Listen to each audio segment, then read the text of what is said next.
ভাইরে ভাই, ফেসবুকে ঢুকতেই পারতেছি না এই পুডিংয়ের যন্ত্রণায়। পুডিং আর কেক কী যে পাইছে আমি জানি না।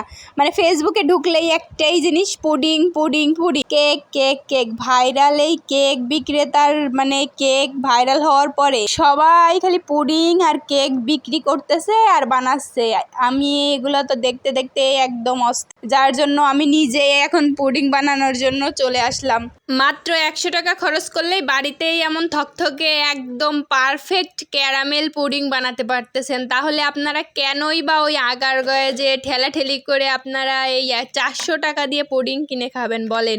100 টাকাতে একদম পারফেক্ট পুডিং আপনাদের সেই রেসিপিটাই দেখাচ্ছি। প্রথমেই বলে নিই যে কেন 100 টাকা বললাম। দেখেন 3টা ডিমের দাম কত, 11 টাকা হলে 3টা ডিমের দাম 33 টাকা। তারপরে হচ্ছে আমার মেয়ে যে মানে মগে পানি খাই, সো অতটুকু একটা মগে কতটুকু চিনি ধরে। তারপরেও আমি মনে করলাম যতটুকু চিনি ধরুক না কেন, 20 টাকার চিনি, অন্তত 20 টাকার চিনি নিছি। আর এখানে হচ্ছে দুধ, আধা কেজি দুধ নিছিল 50 টাকা। সো এখানে আমি আধা কেজি দুধ জাল দিয়ে 1 পোয়া করে নিছি। তো 50 টাকা আর 50 টাকা, 100 টাকায় আমার পারফেক্ট পুডিং কিন্তু হয়ে যাচ্ছে।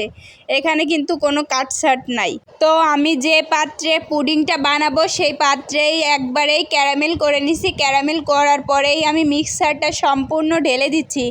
আর আমি এটা কিন্তু মাত্র 10 মিনিটে বানাবো। 10 মিনিটে কিভাবে বানাবো? একটা প্রেসার কুকারে আমি পরিমাণ মতো পানি দিয়ে তার উপরে একটা স্ট্যান্ড বসিয়ে তারপর হচ্ছে এখানে পুডিংয়ের বাটিটা বসিয়ে দিছি। আর কি কি রান্না করছি দুপুরে সেটাও একটু মানে এই পাশে রান্না হচ্ছে আর এইখানে হচ্ছে আমি পুডিং বানাচ্ছি। তো 10 মিনিটে আমার 5টা সিটি দেওয়া হয়েছে। 5টা সিটির মধ্যে কিন্তু আমার পুডিংটা হয়ে গেছে। যখনই ঠান্ডা হয়েছে তখনই পুডিংটা বাইর করছি। দেখেন একদম গরম গরম বের করতে যাবেন না, তাহলে কিন্তু ভেঙে যাওয়ার চান্স থাকে। তো একটু ঠান্ডা করেই আমি ডিমোল্ড করতেছি। দেখেন পুডিংটা এত পারফেক্ট হয়েছে যেটা কল্পনাও করতে পারি না।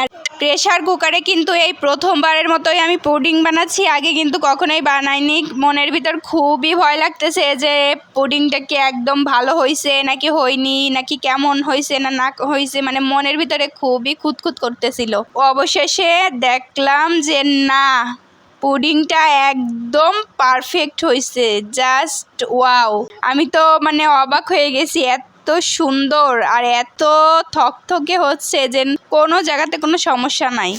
পুডিংটা কিন্তু মাশাআল্লাহ অনেক সুন্দর হয়েছে। ফেসবুকে সবাই যেহেতু পুডিং বানাচ্ছে, তো আমিও কিন্তু অবশেষে পুডিং বানাইয়ে ফেললাম। এত সুন্দর পুডিং দেখে আমি আমার হাজব্যান্ডকে বলতেছি যে আমি এখনও কেন ঘরে বসে আছি, আমিও যাই না ওই আগারগাঁয়ে যাই, আমিও একটা দোকান দিই, তাহলে তো আমার দোকানেও অনেক বেচা কিনা হবে। আমাকে বলতেছে যে যাও, তোমার আটকায় রাখছে কে, এখনই যাও। আমি বলতেছি যে যদি যাই আবার ঘর থেকে বের করে দিবা না তো।